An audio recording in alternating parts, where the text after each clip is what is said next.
Hey guys, welcome to another episode of Robo Papers. Super looking forward to this one actually. So we've got Edward Johns and Vitalis Forselius. Did I butcher the name? Is that right? Yeah, all Forselius? all good. Okay, cool. Sharing their paper Instant Policy in Context Imitation Learning via Graph Diffusion. I was just telling the guys I first came across your paper, I think at Coro last year. Genuinely, I thought this was the coolest thing I saw the whole conference. So so I'm super glad that we finally make this happen. Yeah, so maybe before we start, maybe both of you can share a little bit about your background, and then before we dive into the paper. Sure. Yeah. Thanks so much, Michael and Chris, for having us. It's really great to be here. I've been following all your videos lately. So I'm Edward Johns. I'm director of the Robot Learning Lab at Imperial College London. My background really was in computer vision. That's what I did my PhD on. And before that, I was studied engineering at Cambridge and then went to Imperial for my PhD. And then for the last 10 years or so, I've been really working on robot manipulation because I thought computer vision was something that might be solved soon, or at least the sort of challenges might become a little bit harder to find, whereas manipulation just felt like something where there's like a whole career of work ahead of me. So I've been working on manipulation and particularly robot learning solutions. And Vitalis has been doing a lot of that work with me for the last 5 years during his PhD. Yeah, so as I said, I'm Vitalis. I'm a PhD student at the Robot Learning Lab. I actually just submitted my thesis, so exciting times. Congrats. Thank you very much. Yeah, congrats. And before that, I was doing a bit of physics, focusing on optics and photonics, and then transitioned into AI, and then mainly in kind of robot learning thing, focusing on manipulation and kind of working on the main themes of the lab, like the efficient imitation learning, how to actually teach robots new skills very effectively. Perfect. Yeah, so this is kind of the presentation we gave at ICLR. So it's, I guess, very good content to kind of guide the discussion here. And the main thing of our paper, which is called Instant Policies, learning the tasks instantly. So yeah, maybe let's just start with a video of it. So the main idea is providing a demonstration of how the task should be completed without making any assumption of a task or the objects. And then the robot can use that demonstration instantly to complete the same task with a novel object configuration without requiring any training or any additional kind of network updates or any priors about the tasks or the objects. So here's kind of the video of me providing one demonstration and then instantly deploying, hence instant policy. And it's quite robust to any disturbances or distractions. So it's quite a cool approach of teaching robots. And I guess the motivation behind it is that we all have seen those very cool robotic demos recently, right? And the tasks and the complexities are very impressive. But at the end of the day, all of these methods are kind of reliant on data-hungry behavior cloning. So you collect hundreds or thousands of demonstrations, train it for days or weeks, and then you kind of see what you get out of it. So I think that, yeah, there's a couple of reasons why this behavioral cloning feels like something we wanted to address. One is that humans don't need more than one demonstration to learn a task. If somebody provides a demonstration, another person will be able to perform that task. So it kind of feels like the mechanics of one-shot learning are there somewhere in the universe to extract. And, if humans can do it, then hopefully we can do it with robots. And then the other is thinking about the practical applications of imitation learning. If a user has to spend several hours or days teaching a robot and then several hours or days training that robot, then by the time the robot's ready to perform it, the human might have just done that task themselves. If it takes a week to get a robot to learn a task in manufacturing, let's say, there might not be so many applications for that. Whereas if you can teach that robot and get it to perform that task instantly, then I think that's a much more practical solution. So there's a kind of like scientific foundational motivation, but also the practical motivation as well. And something we've been trying to do for many years, for 5 years, trying to get one-shot imitation learning working. And we've gone through different types of solutions to get there. And this is like the latest version. Yeah, I mean, arguably, this is a lot of the power of LLMs, right? Is that you can do in-context learning, which is like from just like one or two demonstrations, do any task. So it's cool to see. Yeah, we had a previous paper on in-context learning called key point action tokens, which was actually using a language model as the in-context learning machine. And then we thought, well, actually language models, even though they do work for in-context learning and robotics, they're not designed for in-context learning and robotics. So really instant policy is our version of that, but designing an in-context learning machine that's specifically designed to work for robotics data. So it's our own in-context learning machine rather than just using some off-the-shelf language model. Makes sense. Yeah, exactly. Just kind of addressing that efficient learning via in context, similar, as you, Chris, said, to LLMs.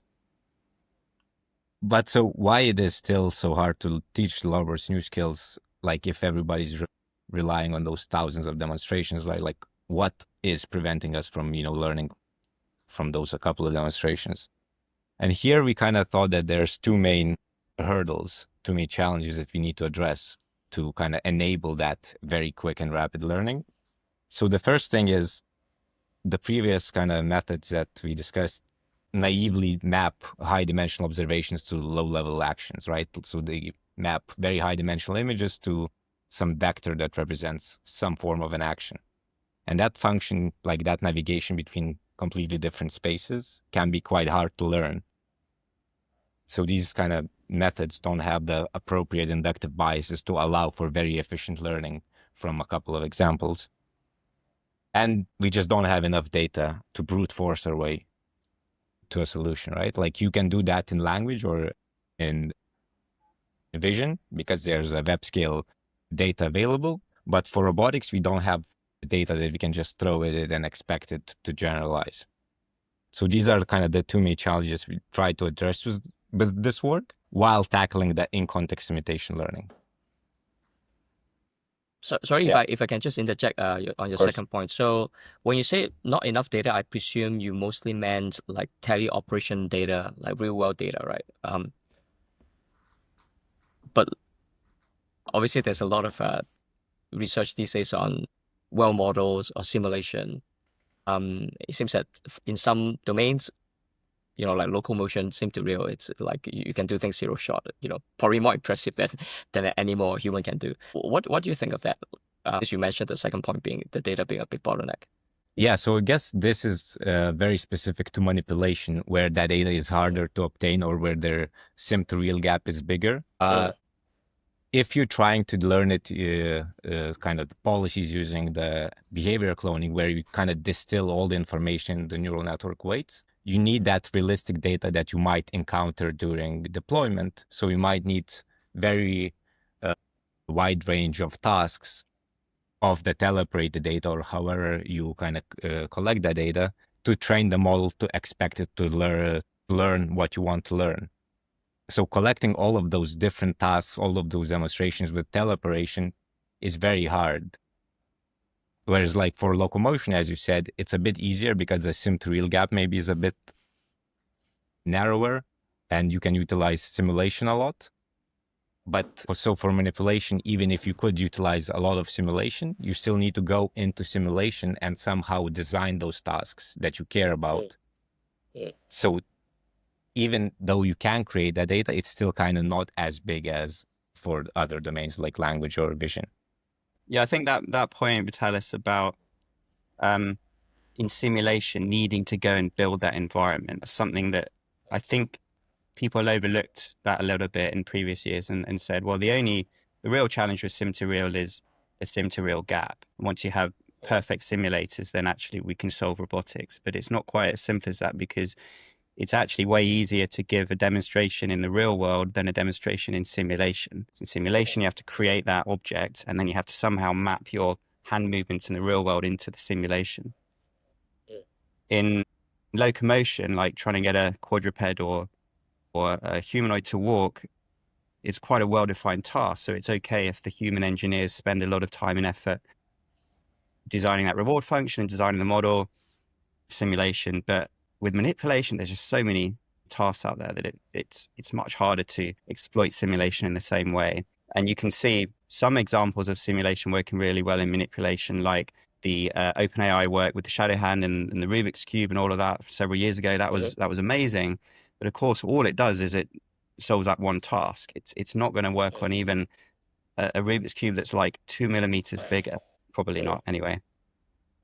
And so with manipulation, it's like, you can't sort of you can't spend all this human time designing all these models and all these reward functions. And maybe actually if you have in-context learning where you say, okay, fine, we can't do this zero-shot sim to real because it's too difficult to think in advance of all those tasks that somebody might want to use a robot for. So you still have to provide that demonstration, but it's only one demonstration. And then you go from something that needs several days to teach a robot to something which needs 10 seconds to teach a robot.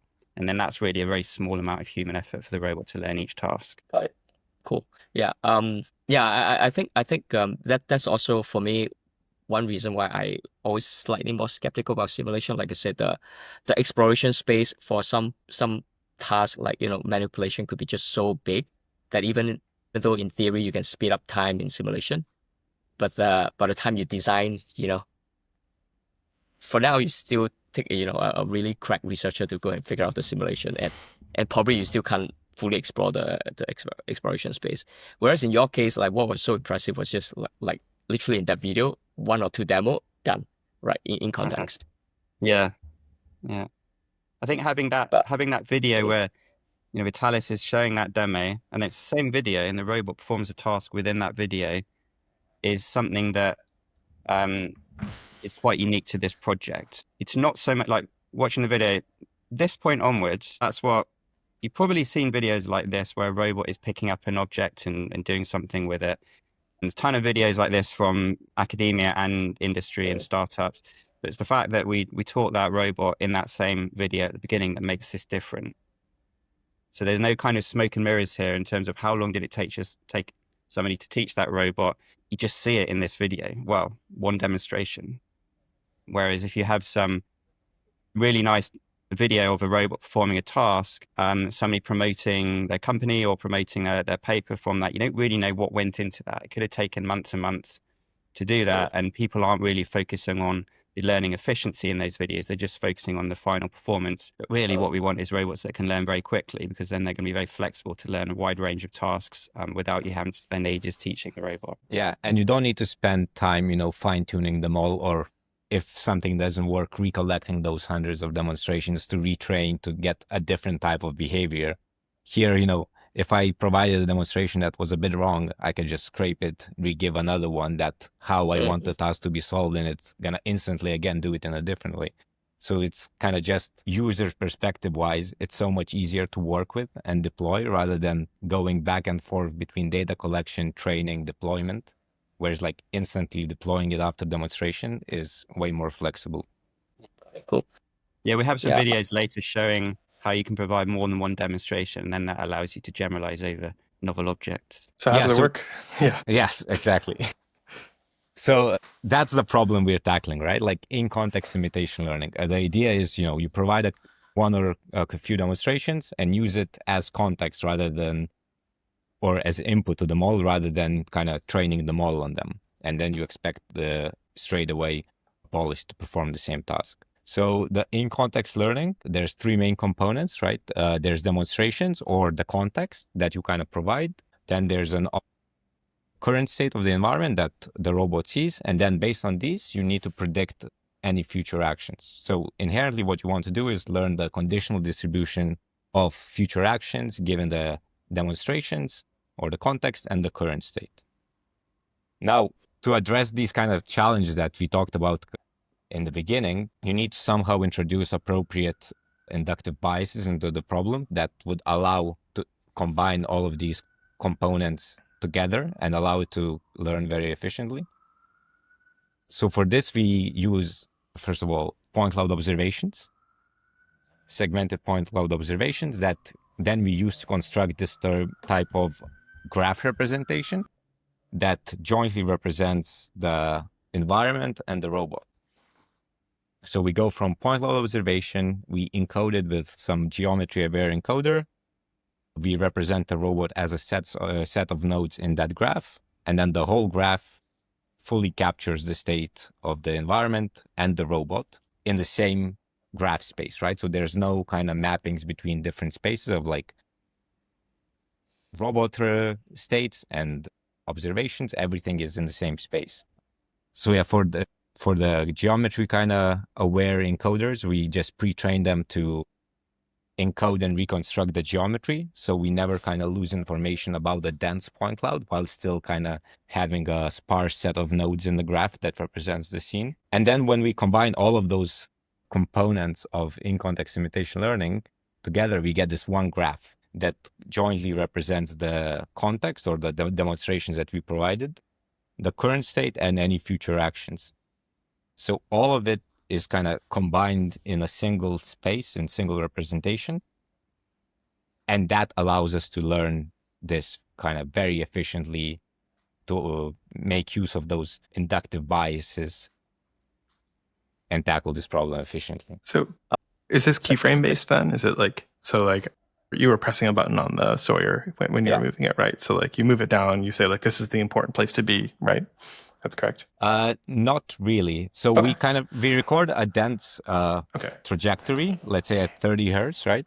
And then we can either put it as dense trajectory into the context, or we can subsample it to not make the context very long. So, the network or the representation can take arbitrary length of a demonstration and as many demonstrations as you want. In practice, we subsample them to be like 10 important waypoints in the trajectory, that when you just say, when you open, close the gripper, maybe it's important waypoint. When you kind of slow down, kind of classical way of doing it. I think the key point, the keyframe approach, it kind of works when tasks are relatively simply kind of straight lines between things, but we really wanted something where whatever you show as the human, that's the thing that the robot's going to do. And you don't have to be restricted by some biases in terms of, it's only a pick and place task, or it's only linear motion between the keyframes.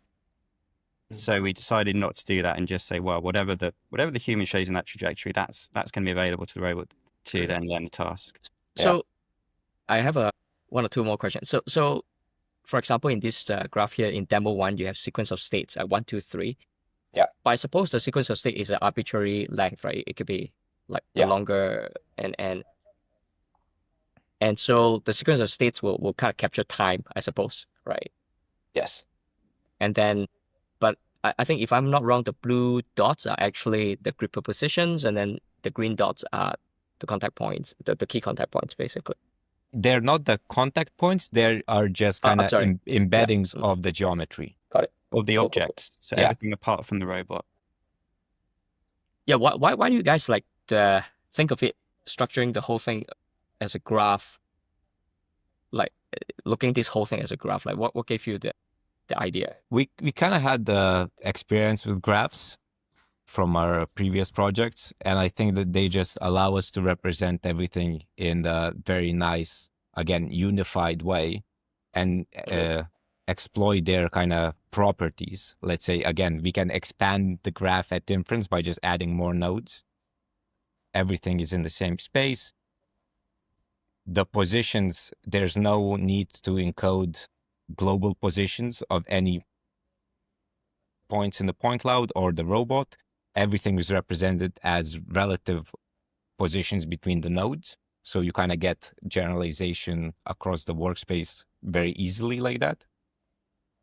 So just kind of exploiting the properties of the graph and having experience by working with it. I guess that's the answer. But do you think like this approach of using graph does it force very naturally because you guys are using point clouds? Would it also, do you think, extend to other modalities, like let's say vision? Yeah, so definitely it would extend. You might need to adjust it a little bit, but if you're more familiar, you can think of this graph as just being a set of tokens where each node is a token, and the edges represent the sparsity in the attention matrix. And then everything becomes a big transformer with some structure introduced into attention matrix. And then the connection between them just kind of modulates that attention.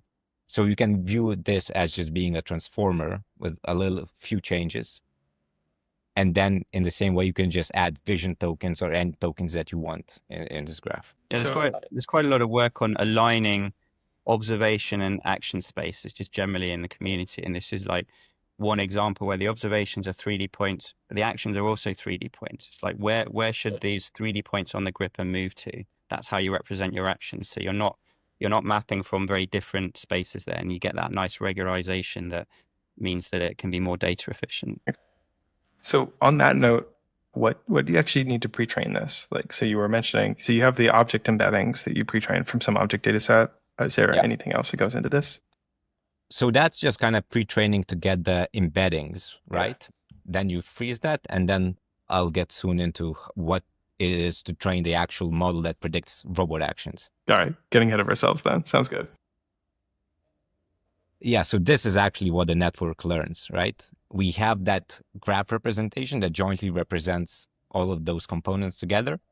We add a little bit of noise to the parts of the graph that represents the actions, just kind of manually moving the nodes into a different location. And then the network needs to predict how they need to move to get back to the original position or to remove the added noise, right? So it's kind of forward process of the diffusion, and then the network learns the backward process. And then at inference, we can just sample a bunch of those, well, the video doesn't play, but we can sample some of those actions, and they will iteratively end up in the places that represent the desired actions. So this is kind of the process that we learn. So now we have, that network, but we need to somehow train it. So we introduce the appropriate inductive biases by designing that graph. Now we need the data to train it. So this directly answers your kind of question. This is my favorite bit coming up, how we get that data. Yeah. So just to take a step back before, maybe in traditional behavior cloning, right? You learn how to map observations and like task descriptions directly to robot actions. So to train this network, you need realistic data because the network weights need to embed all of the tasks that you care about and you might encounter during deployment. In the in-context imitation learning, the demonstrations go in as input to the model, so they don't need to be embedded in the network weights. So we don't longer need realistic data, but we need consistent data between what goes as input to the model to what we're actually trying to predict. So we need a set of consistent trajectories. And this kind of allows us to use what we call pseudo demonstrations. So they're not realistic demonstrations, but they are kind of sets of those demonstrations are consistent. They perform the same type of a pseudo task, if you may. They semantically move the same way relative to the objects, and the resulting configuration of those objects is the same. So we can use a subset of them to define the context and then try to learn to predict actions from the left out one. And this is very cheap way of generating pretty much infinite amount of training data because it's all done in simulation. We just randomly kind of move the gripper relative to the objects in the semantically the same way. We can collect the data while training the model. It's kind of we generate on the fly while training, so it just scales up with compute. We don't need to store very large data sets. And yeah, we can just train our in-context model using all of this pseudo demonstration data rather than relying on collecting thousands of real-world demonstrations. It's important to understand we don't actually care about rotating motorbikes and aeroplanes and moving pianos relative to taps. It's all about showing what different objects look like under different viewpoints if they are the same task. So if you have the two demonstrations on left, and that's your training, that's your context, and some snapshot of the demonstration on the right, the action from the demonstration on the right is the thing that the network should predict. The robot should perform the thing on the right, having observed the trajectories on the left and wanted a snapshot of the state on the right.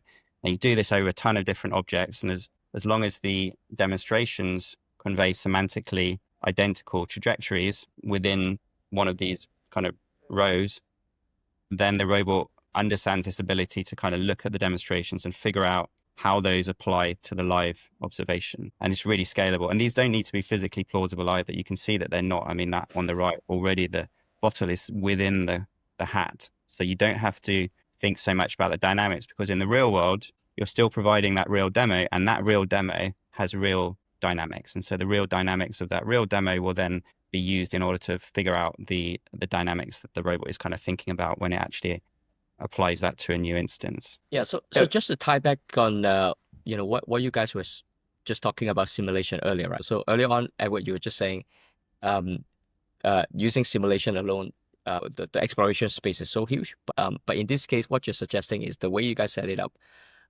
You just need, basically these are all procedurally like generated simulation, right? And it doesn't have to like you said, it's physically realistic. They just need to show something. And yet because it's in context learning, you just basically depending during the in context physical demo. That should be it. Is that why you can, like, the requirement for simulation is you have so much higher tolerance for like so-called non-realistic simulation? Yeah, exactly. So kind of classical sim to real approaches train only on simulation that kind of rely on that simulation data to be close to reality and then try to deploy it straight away. Because we're using in context learning, we still have access to that one demonstration that define the true dynamics of the environment and how the task should be solved. So what the network needs to learn is not to memorize the task and cross that gap of simulation to reality. It just needs to learn to look back at that provided demonstration, figure out what the task is, and predict the appropriate actions. Because, yeah, makes sense. And do you find that you need to do anything?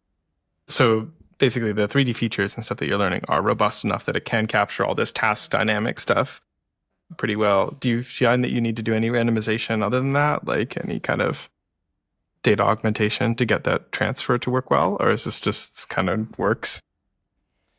for kind of simple tasks, it just works. When you want to get a little bit more robustness, you might kind of randomize a little bit of kind of mimicking the recovery behavior or kind of randomizing states of the robot a little bit during training, but kind of very small adjustments. Inherently, it just kind of works. Cool. Do you think it would work if you so you have 2 demonstrations here, but I assume you could add like 10 or 20 if you wanted to. Do you think it would work like in that kind of context? Do you think it could handle things like object avoidance or like handling more complex scenes? Yes, I think definitely they could. Whatever is provided in the demonstrations, if it's enough information to disambiguate what you want to do, the network should learn. So let's say if you provide a couple of demonstrations of avoiding obstacles, the network should be able to figure out that you just want to avoid obstacles at all times. Yeah. So as long as information is in the context, the network should be able to figure it out. You Yeah, could have the pseudo demonstrations themselves could also, you can basically inject priors here about what the robot should be doing if it sees a certain demo. So in these examples, you could say, the objects should never collide with each other if that is a distribution of tasks that you care about. There's a sort of pros and cons of that. The advantage is that it will then avoid colliding with obstacles because that's what you've injected as your priors, and often that's a good thing. But there's plenty of tasks where you actually want collisions to happen. Any contact-rich task, if you don't allow for collisions, it just won't be able to perform that task. So you have to kind of get it right. But the nice thing is that even if you don't get those priors perfectly right, you can still just provide more than one demonstration. So in an ideal world, like a human, you should only have to provide one demonstration because humans just have these amazing priors and we kind of know what things mean when we see somebody perform a task. But with instant policy, if you haven't got the robot to be quite as intelligent as a human, you can just provide more than one demonstration, and then that covers the kind of space of reasoning that the robot needs to be able to do. And it may be that you only need 2 or 3 demonstrations rather than like 1,000 or 10,000 or whatever it might be with behavioral cloning. Yeah, it makes sense. Yeah, I guess I was really curious about the case where you have I'm trying to teach, let's say I'm trying to teach a robot something on a tabletop, but I don't I end up giving in my 1 or 2 demonstrations, I end up avoiding some obstacle. If you taught something like this is a case that often comes up in these where it's you do your learning for demonstration in one environment and then you end up with a bias when you try to actually apply it in a new environment. But if it has been trained on a bunch of object avoidance tasks and it knows that this part of the task ends up being object avoidance, it would be interesting if it was able to handle that. I guess the other thing was I guess you could also add in more complex scenes. There's no reason why you couldn't make a third object appear or fourth or this should. Do you think this would work for that kind of scaling as well? Yeah, cool. I think as much as you can kind of increase the diversity of these pseudo demonstrations, the more you can expect it to generalize to different tasks. So sometimes it can, let's say if you want to use a single demonstration, there might not be enough information to disambiguate the task. You know, if you put one object relative to two objects and they both change position, there's not enough information in that one demonstration to which object you're actually moving the other one. But if you provide a couple of them, then if there's three objects, then it should become disambiguous. So yeah, randomize as much as you can, and then at inference provide enough information to disambiguate the task. There's some relationship here conceptually with inverse reinforcement learning, where you've got to kind of infer the intent of the demonstration. So inverse reinforcement learning, the robot will try to figure out a reward function which enables the behavior to sort of match that of the demonstration. Here, we're doing something similar. We're trying to get the robot to understand semantically what the human means by the demonstration without having to explicitly show all the different states and actions that it might need to see. And so getting those simulation, these pseudo demonstrations, getting those right is very important, so that you kind of you get the right priors, you get the robot to understand priors in the way that you need it to understand them, to sort of reduce the number of demonstrations you actually then need to show in the real world. But it's very, a lot of, you can think about human psychology, like why is it that humans, when we see a demonstration, why is it that we know what someone is doing with their hands, and why is it that we can just go and do that? Almost always humans don't need more than one demonstration. So like there should be the right priors out there that we can capture somehow. And we've, here we're kind of mainly doing move the gripper to an object and then move that gripper to somewhere else. But there's no reason why we wouldn't be able to scale this up and get all sorts of different priors in there, so that we'd be able to teach the robot all sorts of different types of tasks. Yeah, I could imagine doing this with like motions with articulated objects and stuff being really interesting too, like the handle on the faucet that you have. And there's lots of these where it seems like a very strong prior, actually, like that could be really useful. Yeah. Yeah. The thing is that actually, because we randomize a lot of rigid objects, by kind of just pure randomization, we kind of can then perform tasks or articulated objects, because like moving two rigid objects in a way almost kind of mimics articulation. Let's say here in this example, moving the motorcycle relative to the plane is almost kind of as opening a lid or something, right? How well does it work on deformable objects? Just not so well. Like, I guess you could simulate that, or you could imagine like maybe that's just an extremely articulated object and it works okay. Yeah. So for, let's say here, if you would look, maybe, no, I don't have it here, but it works surprisingly well on kind of simple tasks on articulated objects. Let's say folding a cloth in half. When it requires more kind of dexterous manipulation of the deformables, now it would struggle, I think. But again, if you, as you say, kind of simulating deformable objects or somehow randomizing the shapes of different objects, it could work, I think. You do have some non-rigid objects in this, like the rows there, although it's not very non-rigid. Yeah, makes sense. Yeah. Are we allowed to call that deformable? Yeah, yeah, I don't know. Deformable in some sense. Slightly. Yeah. Yeah, like, I mean, it works with articulated objects, and I guess, deformable is the next step. Yeah. I think deformable, we would, the physics simulation would need to be better, probably. Yeah. But yeah, there's no reason why we couldn't scale this up and do it with deformables as well. Lots of articulated objects in this, actually. There's a couple boxes and there's boxes, good amount of precision. drawers. Yeah. Drawer, a faucet. Looks like you're using the faucet there now as well. Yeah, rotating that. Yeah. Great. How about this task that you have? I noticed push cans together. Yeah. I think that's the task where in the real world task where I think I think all the other tasks were quite impressive, but this particular one is like 5 out of 10. Or what is that task exactly? So yeah, I was very harsh on the evaluation for this task. It always did the task, but if it didn't make the cans touch, I just said it's a failure. So sometimes it moved them very close, but because maybe the point clouds, are a bit noisy or something, like it's hard for the network to understand if it's done performing the task or it's not. So I was just trying to be kind of rigorous and tough on that front to kind of say they need to touch actually. See. Yeah, Cool. if you look at all the baselines, they're even worse. So Yeah. the main thing really with like real evaluation in robotics is like the ranking of methods. Like the absolute success rate is somewhat arbitrary because it depends on your own success criteria. Like all of these tasks, you could have a different metric based on how many millimeters away it is from the ideal pose that the object ends up in. But as you know, if you're applying the same metric to all the different baselines, then the ranking of those baselines is more important than the absolute success rate. So yeah, in the same, here's another video of kind of the same idea of like providing a demonstration and then instantly solving it. And what I want to emphasize here is the robustness of the policy that we get, right? So we predict low-level actions with like 8 time steps in the future, and then we continuously execute it. So the network always looks back at the demonstration, always looks back at what it sees now, and then kind of understands the stage of the tasks and go on completing it.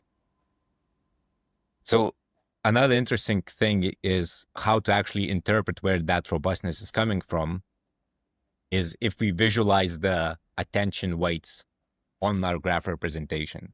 So here, like at the top, you can see a demonstration of putting a phone on the red base in simulation, starting from kind of above the workspace, grasping the phone and then placing it on that red base. And then you can see that initially the network pays most attention to the waypoint in a demonstration that's just above the phone that needs to be grasped, right? So that's the next most important waypoint. And the network kind of inherently understands that it needs to move to that position. And then if you just kind of roll out the policy, you can see the network dynamically shifting its attention, always understanding the stage of the task and what is important for the actions. And that is where that robustness that was shown in kind of previous video comes from, right? The network always looks back at that demonstration, understands the stage of the task, and if it changes, it just shifts its attention kind of dynamically. So I think that's very cool emergent property of this work. Yeah, this feels like a very elegant way of representing rigid body manipulation, actually. Like just nice. Yeah. And it's interesting that it is able to attend to the right features here. Cool. Yeah, so we ran some evaluations in simulation when we train only on kind of those pseudo demonstrations. We see quite a good success rate with never teaching on any realistic tasks. And the interesting bit is you can also include realistic, kind of more realistic tasks in your training data. So if you add a little bit of realistic data into kind of co-train with that unrealistic simulated data, you get very high performance boosts where it pretty much perfectly solves all of the tasks that you include in the training data, and then unseen task performance is also boosted. So this is kind of another flexible way of, you just have a lot of that simulated data, and then whatever real data you have, you also throw it in, and it kind of expands the distribution of tasks that you can complete very well. It does also imply that there are big gains to be made from improving the pseudo demonstration distribution, right? Like, yes. Yeah. Yes. Yes. Yeah. Ideally, we wouldn't have to do this in the long term, but we think we can get there. It's like probably just distribution mismatch stuff, right? Like the types of precisions and the features that it needs to attend to precisely align two things or whatever it is, right? Yeah. Exactly. So I think, as you said, a lot of performance to be gained. And I think you can design like those pseudo demonstrations in a way that is general and should learn arbitrary tasks. Yeah. So that's a good avenue for kind of progressing the work. And then another interesting thing is that you can just generate the data on the fly, right? Like you can just continuously generate those demonstrations because they're very cheap to generate. You don't even need to run physics or anything, and continuously train your model. And then if you do that, you can see that the performance on the validation loss just keeps on improving. So it's another very nice sign of just scaling trends and generalization at scale. And if you increase the model capacity, you also see kind of improvements in that. So scaling, we believe, is very good approach of making this even better and better. And again, training data is cheap, so it's easy to scale. And then, as we said before, we can add as many demonstrations as we want to the context, right? Like before we were using one demonstration to define the context, but sometimes that's not enough. So in this case, I provided a demonstration how to open a big box. And then when we deploy the model on a medium-sized box, it kind of does its best job, but it fails because the task is ambiguous. Maybe the task was actually to perform that motion relative to the bottom of the box, right? So when the geometry is different, the task becomes ambiguous, the model fails. But we can add more demonstrations to the context. So now we add one more demonstration. Now the model has two demonstrations as context, one of the big box and one of the small box. And then the model can kind of selectively aggregate the information from the context, disambiguate the task, and actually solve it this time, right? So we just deployed the model, saw the performance. It was not good. We added more demonstrations straight away, deploy it, and it works. And it can generalize to different boxes. So that's very nice kind of way of seeing how this could be used. This really is an excellent video. This is a very, very compelling demonstration of the work. It's kind of like you sort of human in the loop imitation learning here. It's like you give demonstrations as and when necessary. You don't have to in advance think, right, I'm going to do 1,000 demos, then wait a couple of days or a week or whatever to train your network, and then test it. You can just test it instantly and add demos as and when necessary. So you can very, very quickly get a very, very capable robot just in a matter of a few minutes without having to think in advance what the consequences might be of all the different types of demos you give. Are there any cases where you weren't able to do this? Like where basically the model, where whatever the feature set that you learned didn't turn out to have the precision necessary to perform the task? Like, is there anything that it just doesn't, that is missing from the pseudo demonstration pool to right now? So I would say maybe not more from the pseudo demonstration pool. Well, when you talk about pseudo demonstrations, maybe kind of very rapid changes in actions. Okay. There's kind of the prior that you kind of move slowly and smoothly. But again, that could be adjusted by just having different distribution. The other things is maybe precision and, using point clouds with maybe a little bit imperfectly calibrated cameras or just a bit of noise from that. That's where that sometimes lack of precision from very, very precise tasks comes in. But so like screwing a bolt in or something would probably be hard because it's just like not really trained on that kind of on the noise model that you get from a real sense camera, for example. Exactly. Okay, that makes sense. But you could mimic that a little bit in simulation by just randomizing a little bit more. Yeah, there's kind of precision and complexity of the trajectories. All of that is just, if you create pseudo demonstrations that, certainly in the complexity of the trajectories, if you create pseudo demonstrations that cover that complexity, then you're going to be fine. In terms of the precision, you can see there's two depth cameras here, one on the head and one on the side. But you could add a camera to the wrist, for example, get much closer observations, or you could bring in RGB data, see if you can do this from stereo RGB, that kind of thing. So we have sort of directions to explore here in order to sort of answer all of those questions. I mean, I do think this looks very useful. Sorry, go ahead, Michael. Yeah. Yeah, I was going to say, as a layman, just looking at this, right, I think just from a human-robot interaction perspective, I think the UX for the human is just so much more pleasant, than sitting down a teleoperator trying to become a robot teleoperator for hours. Whereas this, you're like a teacher, right? You're just looking at the robot. Okay, you screw up here. Let me guide you a little bit. I think it's, a lot more sustainable for the humans if they look here. And potentially, you're actually teaching it. The human teacher is also teaching something that is a lot more generalizable. Because every time you do demos after demos, like you do wonder what is the model actually generalizing. Yeah. Whereas in this case, it just strikes me as something so general, what you guys did showing in this video, different boxes, didn't get it the second time, and then you do one more demo, and then it's kind of get it. Yeah, really impressive. And like I said, very pleasant for the human teacher, I think. Yeah, it's much more fun to teach robots like this than to sort of just, give 1,000 demonstrations and then wait a few days and then see what happens. Like, I mean, in my lab, we try to avoid that kind of work. I think I'd feel bad if my students were just spending their whole PhDs collecting demonstrations. So by sort of trying to solve the one-shot, few-shot imitation learning problem, then hopefully my students have spent a little bit more time on actually solving that challenge and less time on providing demonstrations. So I guess the next question would be like, when you say in context, like what you've shown here are still, at least for a layman, like relatively short horizon. Like, how long do you think this context window can grow? How long, like, can you envision, literally like a chef, like teaching someone, okay, this is how you prepare a 3-meal course? Like, how far do you think are we from there? Or like, we still need a few more, like, big innovation somewhere?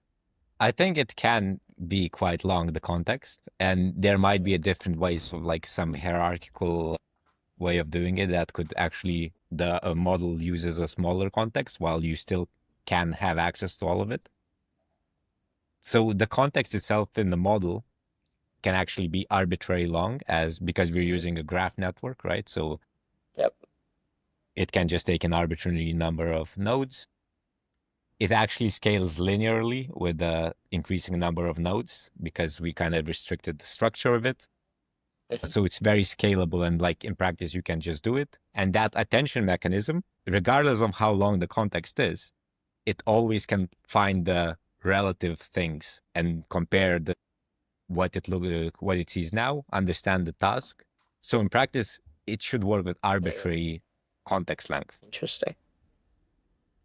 So it's like, let's say I'm trying to teach a robot to fry an egg.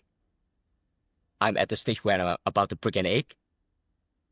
At that particular point, it will just refer its attention to the demo. Okay, this is the point where you break an egg, and you refer to that part. And then, so what you're saying is that like it could be an arbitrarily long demo, but it's able to attention itself to that relevant part of the demo, and so it could be a really long horizon thing. Yeah, exactly. What is some of? Yeah, no, go for it. What is some of the longest horizon tasks that you tried tested out in this paper? Not in this paper, but just kind of playing around. I just tried like stacking 4 or 5 bowls, let's say.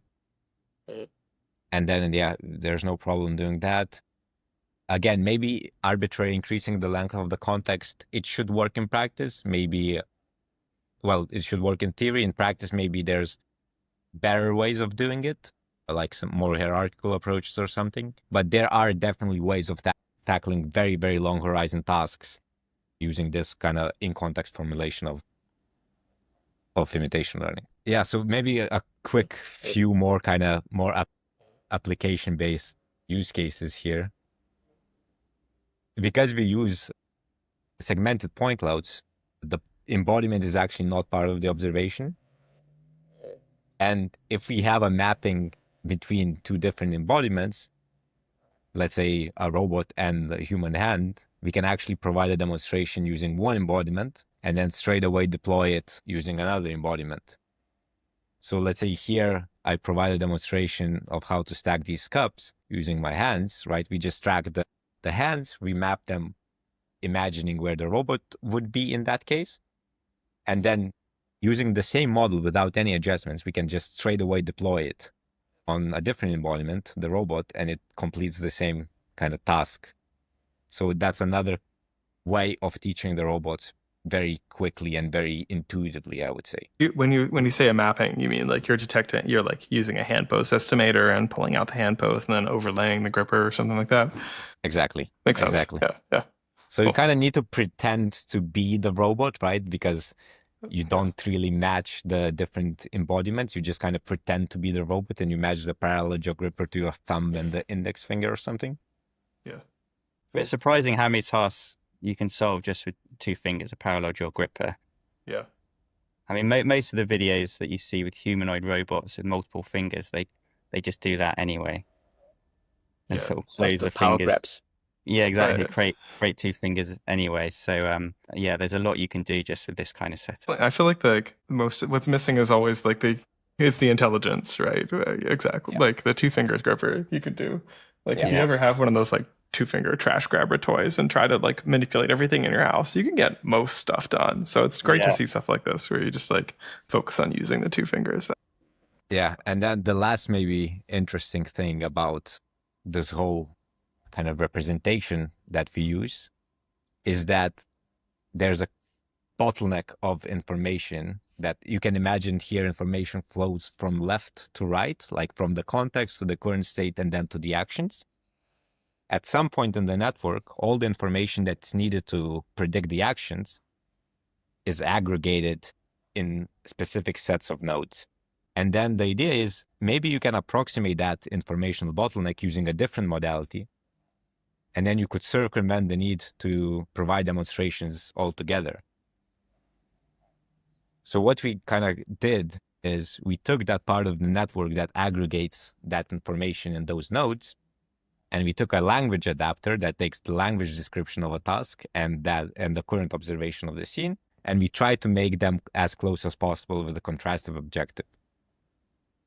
And then at inference, what we can do is actually, instead of providing demonstrations, we just define a task in language, approximate that part of the network responsible for interpreting the demonstrations, and deploy the same model after. And it can generalize to kind of unseen tasks, zero shot, that are defined by language. And we for this, we use very relatively small language annotated data set, just from a little bit from simulation, from our rollouts. And it worked surprisingly well for kind of simpler tasks. So there's a lot of signs of lives here, which is very exciting, I think. So is the How do you takeaway find that out that? Go ahead. Yeah. I'm sorry. How do you find out the part in the network that? Sorry, in your previous slide, you're saying the part of the network that actually basically encapsulates the thing that you're trying to replace with the language model. Like, how do you find that part? Like, So the one with the red arrow, I suppose. Yeah, if you imagine this as like information flowing from the left to the right and kind of, let's say, sequentially does that, this is how it actually is in the network as well. So we take only execute the network until the information reaches that point. And that's what we say, that's the part that's responsible for aggregating the information there and interpreting the context. So what is the language description that is the equivalent of these demonstrations? And that if that has the same representation, then you can either use demonstrations or language to convey the same task. And could you comment a little bit about that the data set that you mentioned? It's just a small language annotated. So presumably this is a data set with language instructions and then some action data. Yeah. So for this, we just kind of used some tasks from RL bench that you can procedurally kind of just generate a data set of those trajectories that have language annotation. And then we just used some of the rollouts from our experiments that we kind of manually annotated. And together that's very small compared to what people are nowadays training on. And because we have that motion prior from the demonstrations, we just kind of approximate what the demonstration would look like from that language description Ed said, and then deploy the model as previously. Gotcha. So is the information bottleneck you're mentioning like a real like quality of the implementation here, or are you just saying that all this information does it, like you're just saying that this is the same input? I'm just curious if like because I think a lot of like transformer kind of models these days don't really have a bottleneck before making a set of for predictions, right? So Yes. could you see better performance without any bottleneck? Or is the bottleneck more of a, I don't know. So, or is it an important part of the or is it an important part of the prior that you guys are building here, I guess? It is important part of the Okay. prior. Yeah. We tried kind of, naive approaches of, let's say, just throwing everything in a big transformer. It didn't work well. I think Gotcha. you need that kind of structure and these priors for it to make work. And that kind of what kind of priors to introduce is not very easy to decide. That kind of comes with like just playing around with it a lot. But yeah, it is important. It's very interesting. That's it. Yeah. Yeah. So Wow. what's Okay. next, I guess? What are you guys going to do next? Graduate? Yes. Yeah, Vitalis' PhD viva coming up. Yeah, I mean, in context learning we're very interested in it. I think it's something we want to keep on and working on, kind of as an alternative to the sort of what most people are doing, which is, oh, let's just collect thousands or millions of demonstrations and train it sort of with brute force. I think I'm less interested in that, partly because it's hard to compete as an academic, but more importantly, I actually don't think that's how people want to be using robots in deployment. I don't think people want to, each time they want to teach a robot a task, spend a day collecting demonstrations and then another day training their robot. They just want to teach the robot there and then, like they would teach a human worker. And so I actually think that is the future of robots being used in deployment. So yeah, we're going to keep on working in this direction. Yeah, there's so many exciting directions there that you can take this work from. It's very exciting times, I think, for in-context learning. Yeah, it seems like this is a very powerful, these, particularly the 3D prior and the graph prior, seem like very powerful ways of representing problems that seem like potentially to, like the video that particularly the video you shared with the generalization is like, that's a very, very compelling demonstration in my opinion. Like that's like, oh yeah, it shows that it really works. And this is emergent behavior, right? Like we didn't train like different objects goes in the context, predicting different actions on different objects. This was kind of just emergent property that we didn't even expect in the beginning. So it was a very nice surprise when it actually kind of worked like that. Yeah. And it's very, very robust. And, we give demos to people and we ask them to just choose a task. And they just choose a task in our lab and teach that robot and it just learns it. So it really does work. It's sort of really, I'm always very excited to see each time we show a demo, somebody coming in and choosing their own task and just seeing it working. That's nice. That's a very rare thing to, yeah. It's very cool that, and it really kind of very robust and very general method and very scalable as well because simulation based. Could you comment about the compute that you guys use to train and inference? Yeah. I know you mentioned about the parameter side. All of this was done with a single GPU in a dream. We just used one kind of consumer grade 3080 and just train it for, I think, 5 days. But you can just scale it up, parallelize it. And then at inference, we used the kind of similar GPU and we can run it quite quickly, actually, about like 20, 30 hertz. Which again, kind of it depends a little bit on the context length and everything, but it generally can work at quite high frequencies for it to be robust and reactive. So when you said early on you were predicting, was it 8 time steps ahead? So that's like half a second long, like ahead kind of action. Is that what it's trying to? Okay. Yeah. I think more groups should definitely look into what you guys are doing and do more. It's I don't know. I mean, again, like I'm a layman, I'm not a researcher, but I do follow all this research. And yeah, like I said, the reason why I was super like I thought that was like the coolest thing I've seen all conference at Conroe, because I think that was the only one that I saw like that was in context learning. That was like, okay, you can actually just do it on the fly and teach a robot to do stuff. Yeah, I'm just trying to think like, what do you think is the limit to this paradigm that you guys are working on, like this in context learning? Let's say if you have more resources, like more compute to do all your simulation, do a lot more pseudo demos, like what do you think are some of the limitations at the limit if you were to scale this up? I think like figuring out what those pseudo demonstrations should be is one challenge. You got to think about what's that distribution of, how do you get, let's say, 3 demos of the same task but solving it from a different initial state. Basically coming up with those pseudo demonstrations requires a bit of thought, but the nice thing is that even if that is not perfect, the whole method can still incorporate more than one real world demonstration. So it's not actually an issue even if we can't get the pseudo demonstrations distribution perfect, because we just provide more than one demonstration in the real world. And really it's the combination of that prior from the pseudo demonstrations and the real world demonstrations that then gives you the posterior. And you can sort of play around with more demonstrations or better demonstrations or better pseudo demonstrations. And then the combination of those gives you the actual predictions for the robot.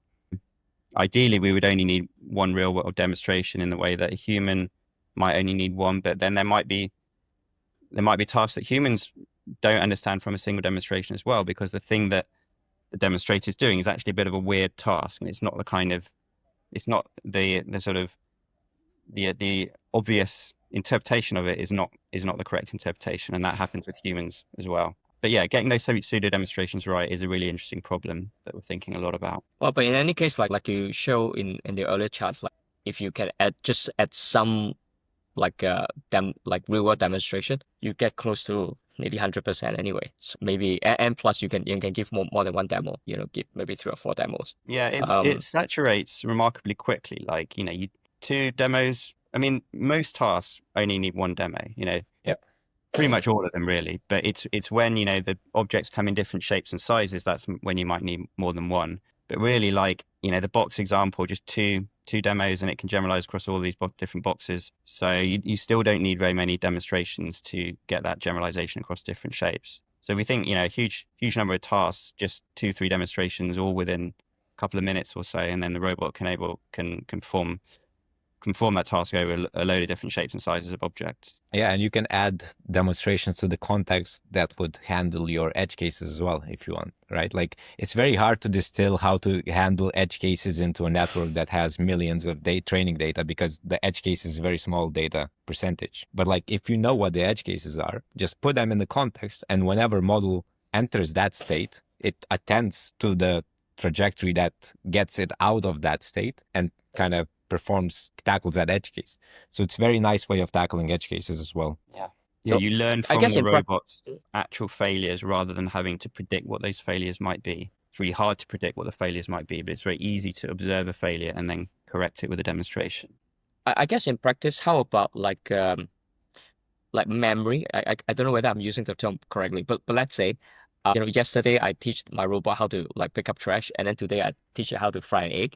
But then tomorrow I wanted to pick up trash again. I suppose so long the robot recognize, okay, this is the particular task and I've seen the demo before. So it's more like just engineering details. Yeah. So I know you had Norman and George on the podcast, right? And they kind of tackled similar problem where it's like retrieval from videos, right? So that's definitely could be part of it, right? Like just having a library of skills or retrieving from longer kind of videos, that definitely can be done by just engineering the system well together. I think the higher level planning here, there's a lot you can do with kind of language-based reasoning anyway, if your demonstrations have language annotations. Yeah, I think the language demo that you guys showed just earlier was also like pretty surprising. Yeah, so maybe one day you don't even need a demo for each task. You just state the language command. You're just, hey, stop doing that. Like do the other thing.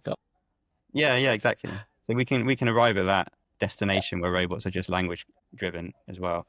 But I think it's also important to remember that even humans need demonstrations of tasks. Like, if you're in a factory and you want to show somebody how to perform a task, you're probably going to show them, going to do it by hand and say, right, you need to get this wire, put it in there, and then lift up that and then do that. You're not just going to say, okay, can you assemble this product? Yeah.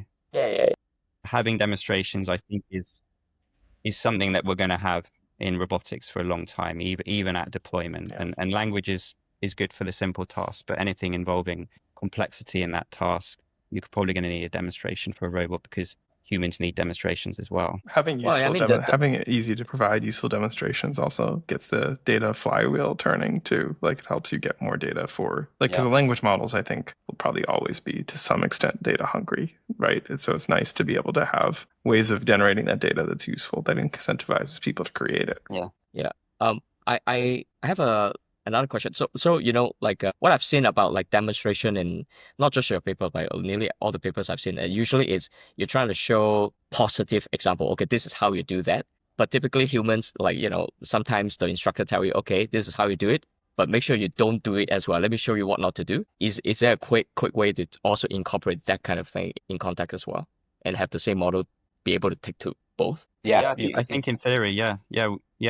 That's sort of within the space that in-context learning can deal with. Yeah, I mean, you have to think even more carefully about the pseudo demonstrations there and figuring out what should a negative and a positive be, because that's an arbitrary decision in some ways, given that the space of manipulation tasks is like a continuous space, and there's no such thing as really as success or failure in most tasks. It's sort of, this is slightly better than that. It's only kind of things where it's like put the apple in the bowl, or these sort of discrete type tasks where it's very clear that something's a positive or a negative.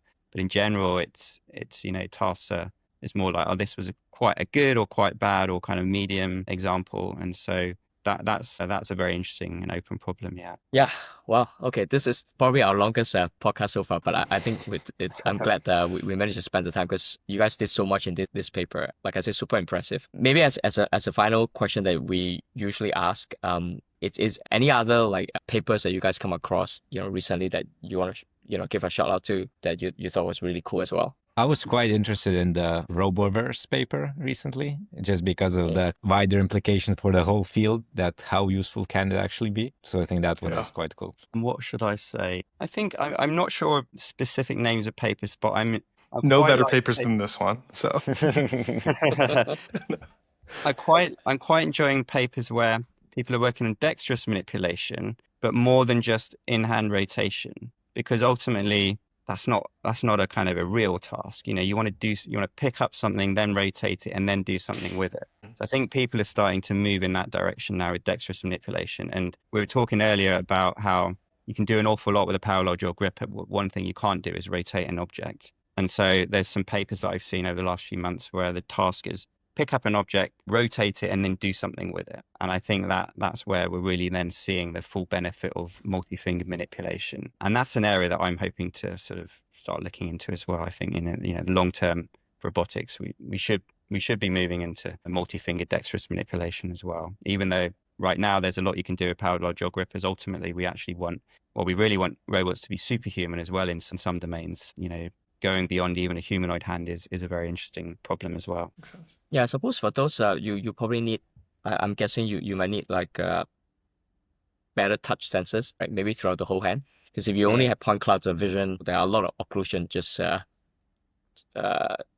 naturally. Whereas I think in this case you are more or less assuming you have very good visibility of all the relevant points, right? In your observation space. Yes and not really. Like it can handle some occlusions because we encode that geometry, right? So if you see part of the object, you can implicitly understand, as long as it's rigid or kind of deformable in a predictable way, you can auto-complete it implicitly. Yeah, I think you can do an awful lot with vision without tactile. If you were to sort of teleoperate a robot, there's an awful lot of things that robot would be able to do and you'd be able to do without tactile feedback, even though if you did that with your own hand, you would be using a huge amount of tactile feedback. And so, when you remove that tactile feedback, there's sort of the observations are still rich enough that you can solve that task. Just that humans use tactile feedback so much that we're very sort of sensitive to it and we make the most of it. Doesn't mean that you need tactile sensing for all of those tasks, but certainly there are plenty of tasks, particularly going to sort of superhuman performance where you want to dig around in something or put the hand in somewhere where you're just not going to get visual observations, or where you really, really need excellent precision and visual observations just won't give you that. Yeah. Just a side note, I just came back from Tokyo. I met one of the master of origami actually in Japan. Yeah, he was giving me a lesson on like how he fold papers, and basically he said that touch to him is very important, and he always keep his fingernails like very, very like cut well, because he need every part of his finger. Like this guy can fold a crane like this tiny paper crane. It's insane. But anyway, I do agree like that. There's just so much that you can already do without touch. But maybe to get a superhuman, I guess we hard to beat the human without some touch. Okay, cool. Chris, do you have anything else? No last questions. Yeah. Thanks for coming on. Yeah. That's great work as always. Very thought provoking. Thanks a Yeah. lot, Chris. Thanks. Thanks Michael, for Really having us. Yeah. Been Thank you fun. very much for having us. Yeah. Thanks for coming on the podcast.